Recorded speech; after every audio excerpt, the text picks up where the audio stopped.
청해진 대사 장보고. 왕건의 집안은 해상무역으로 세력을 키웠다고 했지. 그런데 왕건보다 먼저 해상무역으로 막대한 재물과 군사를 모아 호족이 된 사람이 있었어. 바로 장보고란다. 장보고의 어렸을 적 이름은 궁복이었어. 궁파라고도 해.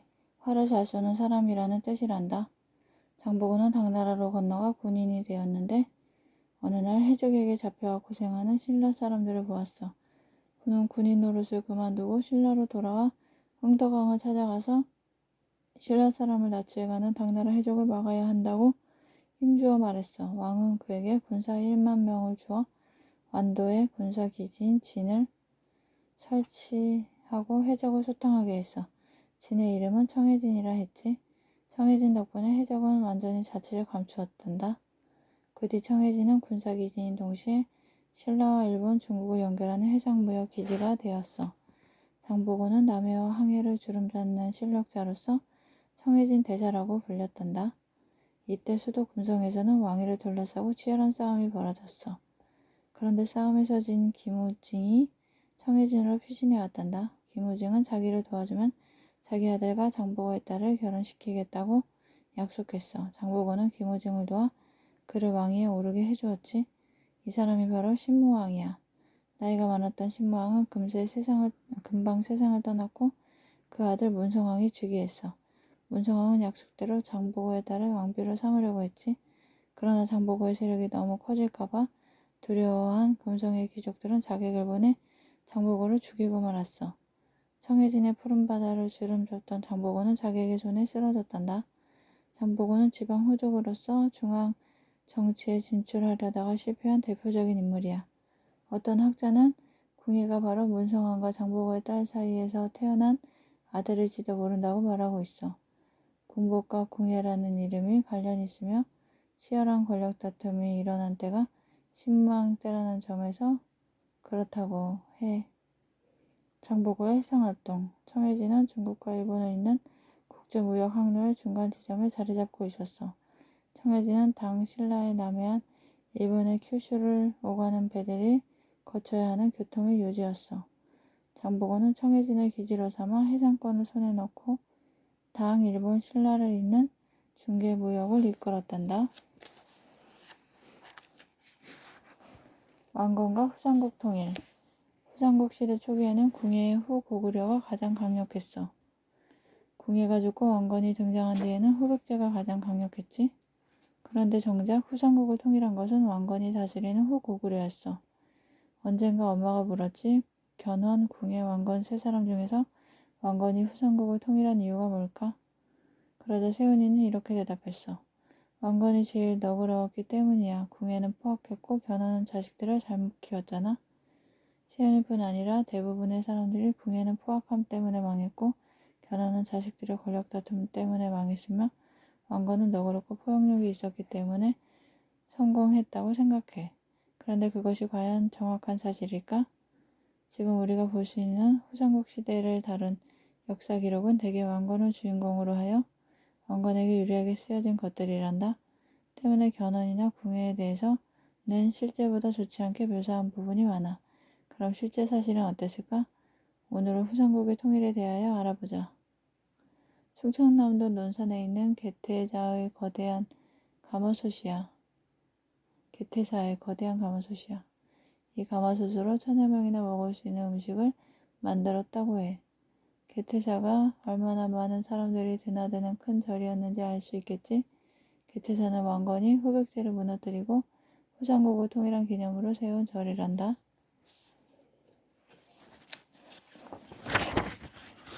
궁예는 스스로를 미륵이라 하면서 자기에게 반대하거나 비판하는 사람들은 이른바 간신법으로 가차없이 죽였다고 해. 간신법으로 죽은 사람들 중에는 부인 강씨와 두 아들도 있었단다. 세훈이는 아마 궁예가 부인과 아들들을 죽인 까닭이 무척 궁금할 거야. 왜 그랬을까? 정말로 미쳐서 그랬을까? 역사책에는 궁예의 부인 강씨에 대한 기록이 거의 없어. 추측하기로 부인 강씨는 패서 호족의 딸이라고 생각돼. 왕건을 비롯한 패서 호족들이 궁예 밑으로 들어올 때 강씨는 궁예와 결혼했을 거야. 패서 호족들은 한동안 가장 강력한 세력을 이루었단다. 그러나 궁예가 송악에서 철원으로 도읍을 옮긴 뒤로 패서 호족들의 힘은 약해졌단다. 어쩌면 궁예는 패서 호족들을 누를 목적으로 송악을 떠나 설원으로 도읍을 옮겼는지도 몰라. 궁예는 정말 폭군일까? 패서 호족들은 차츰 궁예를 반대하는 세력으로 되어갔어. 부인 강씨는 아마 궁예의 반대 세력이 된 패서 호족들의 대표자였을 거야. 궁예가 부인과 두 아들을 죽인 것은 부인 강씨로 대표되는 패서 호족들을 제거하기 위해서였다고 생각되는구나. 제정신이 아니어서 혹은 왕건과의 사이를 의심한 나머지 질투에 눈이 멀어 부인을 죽인 것이 아니라 정치적인 이유로 죽인 거야. 너무 잔혹하지 않냐고? 맞아. 동서고금의 역사를 돌아보면 권력을 위해 아버지가 자식을, 남편이 아내를 죽이는 잔혹한 일들이 적잖이 일어났단다. 궁예는 부인 강씨와 두 아들을 죽인 뒤로 부쩍 의심을 많이 하고 화를 잘 냈으며 많은 사람들을 죄 없이 죽였다고 해. 이것은 궁예가 반대 세력을 철저히 감시하고 조금이라도 의심가는 사람이 있으면 가차없이 없앴다는 뜻이야. 대체 궁예의 정치가 어떤 것이었길래 반대자들이 자꾸 생겨났을까? 궁예는 절대적인 권한을 가진 왕이 되려고 했어. 호족들을 누르고 왕 중심의 강력한 중앙집권 국가를 이루려고 했지. 그래서 사방의 호족들에게 엄하게 대하면서 자기를 반대하는 호족들은 가차없이 죽였던 거야. 궁예에게 폭군이나 미치광이라는 낙인이 찍힌 건 바로 이 때문이란다. 또 궁예는 철저하게 신라를 반대하는 정책을 썼어. 궁예의 꿈. 궁예는 절대적인 권한을 가진 왕이 되려고 했어. 호족들을 누르고 왕 중심의 강력한 중앙집권 국가를 이루려고 했지. 그러나 그의 꿈은 당시 상황에 맞지 않았어. 궁예는 너무 앞질러 나갔던 거야. 사진은 경기도 안성에 있는 기솔리 쌍미륵이야. 후 고구려의 국호. 궁예는 도읍을 옮기면서 고려, 마진, 태봉으로 국호를 여러 번 바꾸었어. 견훤이 백제라는 국호를 끝까지 사용했던 것과는 참 배조적이야. 궁예가 국호를 여러 번 바꾼 것은 흔히 얘기하듯이 변덕과 관계 때문이 아니라 당시 상황에 따른 특별한 뜻이 담긴 조치였어.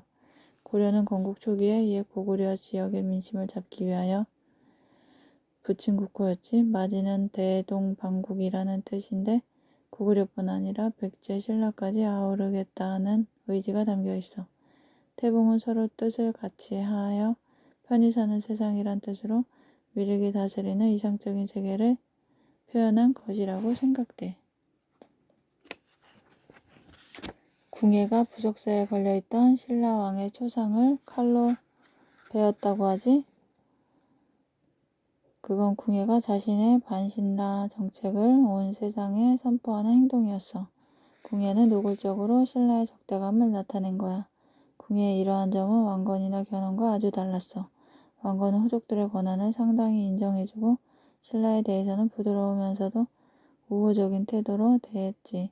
견훤 역시 드러내놓고 호족들을 억누르거나 신라를 적대시하지는 않았어.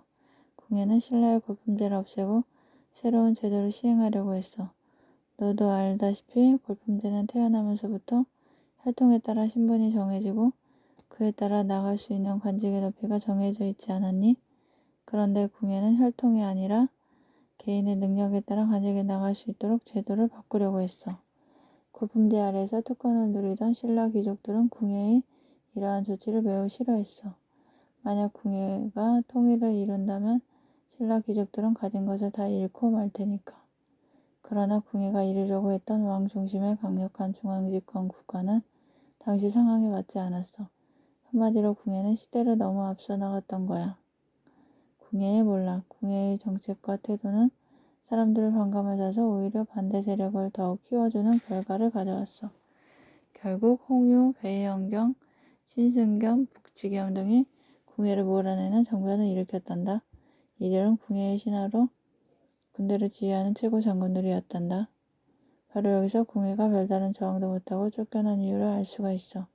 군대를 지휘하는 장군들이 등을 돌렸으니 궁예를 위해 싸워줄 군대가 없을 수밖에 남은 건 음부가 지휘하는 친인들 뿐이었어. 홍유, 배영경, 신승겸, 북지겸 등은 왕건을 왕으로 추대했어. 이때가 918년. 왕건의 나이 41살 때였단다. 역사책에는 쫓겨난 궁예가 산골을 헤매다가 배가 고픈 나머지 보리 이삭을 몰래 잘라먹다가 그곳 백성에게 맞아 죽었다고 기록되어 있어. 그런데 철원 지역에 전해오는 전설에 따르면 궁예는 백성의 손에 맞아 죽은 것이 아니라 스스로 목숨을 끊었으며 죽은 뒤에는 백성들이 우러러보는 신이 되었다고 해. 영주 부석사. 부석사는 의상대사가 만든 절로 신라를 대표하는 절이야. 그런데 궁예는 부석사에 걸려있던 신라왕의 초장을 칼로 베어버렸다고 해. 궁예는 왕건이나 견훤과는 달리 신라를 노골적으로 반대했어. 신라왕의 초장을 칼로 벤 건 궁예가 자신의 반신라 정책을 세상에 선포하는 행동이었단다. 궁예의 관제개혁. 궁예는 신라와 다른 독자적인 정치제도를 만들었어. 광평성을 설치하고 그 밑에 병부를 비롯한 여러 부서를 두었어. 또 구관 등을 마련하고 지방간으로는 태수직을 두었어. 이러한 정치제도와 관직체계는 뒤에 고려 초기의 관제 성립에 큰 영향을 주었단다. 신순겸의 墓. 왕건을 대신하여 죽은 신순겸의 무덤이 있는 묘역이야. 신순겸은 후백제와 벌인 공산전투에서 왕건을 피신시키고 왕건으로 가장하여 대신 싸우다 전사했어. 철원, 연천, 포천, 파주 지방에는 궁예의 최후와 관련된 전설이 깃든 유적지가 많이 남아있단다. 최후의 결전지였다는 보계산성, 왕건에게 쫓기면서 하룻밤 만에 쌓았다는 성동리산성, 왕건에게 패해 달아난 곳이라는 패주골, 궁예가 물을 길어 마셨다는 어수정, 이들 유적지에 전해오는 전설에 따르면 궁예는 끝까지 왕건의 군대와 싸우다가 죽었다는 거야. 또 왕건이 즉위한 뒤 왕건을 반대하는 반란이 각지에서 잇따라 일어난 것을 보아도 궁예가 그렇게 잔인무도한 폭군이거나 비겁하게 죽어간 것이 아니었음을 알 수 있단다. 견훤의 몰락. 후삼국 시대 초기에는 후고구려가 궁예가 죽고 왕건이 왕이 된 뒤부터는 후백제가 가장 강했다고 했지. 아참, 후고구려는 이제부터 고려라고 해야겠구나. 왕건이 왕이 되면서부터 나라 이름을 태봉해서 다시 고려라 했거든. 후백제는 고려와 싸워 연전연승했어. 그런데 어느 순간부터 전세가 뒤바뀌었단다. 그 순간이 언제냐고 바로 930년 1월에 벌어진 고창 전투야. 고창은 지금의 경상도 안동인데 여기서 견훤은 왕건에게 크게 패했고 그 다음부터 후백제는 쇠퇴의 길을 걷게 되었어. 후백제가 이처럼 기울게 된 원인 중에 하나는 정치적 혼란이었어. 930년 이후 후백제의 지배층은 둘로 갈라졌어. 견훤의 맏아들 신검을 지지하는 세력과 넷째 아들 금강을 지지하는 세력으로 갈라져서 서로 권력 다툼을 벌였단다. 금강은 신검의 이복 동생이었어. 견훤은 부인을 여러 두었는데 아들도 10명이나 되었지. 그 중에서 신검, 양검, 용검은 같은 어머니가 낳은 형제란다. 삼국사기에는 금강이 키가 크고 지략이 뛰어나서 견훤이 특별히 사랑하여 왕위를 물려주려 했다고 쓰여 있어. 하지만 당시 사정을 자세히 살펴보면 금강을 지지하는 세력, 즉 금강의 외가 세력이 금강을 왕으로 밀어올리려 했던 것으로 짐작되는구나. 그러자 신검을 지지하는 세력이 가만히 있지 않았어. 양검과 용검 그리고 견훤의 책사였던 능화는 견훤을 금산사에 가둬놓고 금강을 죽인 다음 27페이지 철원의 명성산 우름산이라고도 해. 이 산에 진을 치고서 재기의 기회를 노리던 궁예가 결국 역부족임을 깨닫고 군사들을 해산시키자 부하들이 슬피 통곡했다 하여 우름산이라 했어. 명성산은 우름산을 한자로 쓴 것이란다. 산꼭대기에는 궁예 바위가 있어. 오늘날 명성산은 산정호수로도 유명해. 반월산성터. 왕건에게 쫓긴 궁예가 성을 쌓고 저항했던 곳이라는 전설이 전해오는 곳이야. 금산서 미륵전. 견훤의 맏아들 신검과 그를 지지한 세력들은 견훤을 금산사에 가둬놓고서 신검을 왕위에 올렸단다. 사진은 전라북도 김제에 있는 금산사 미륵전의 모습이야. 27페이지까지 읽었습니다.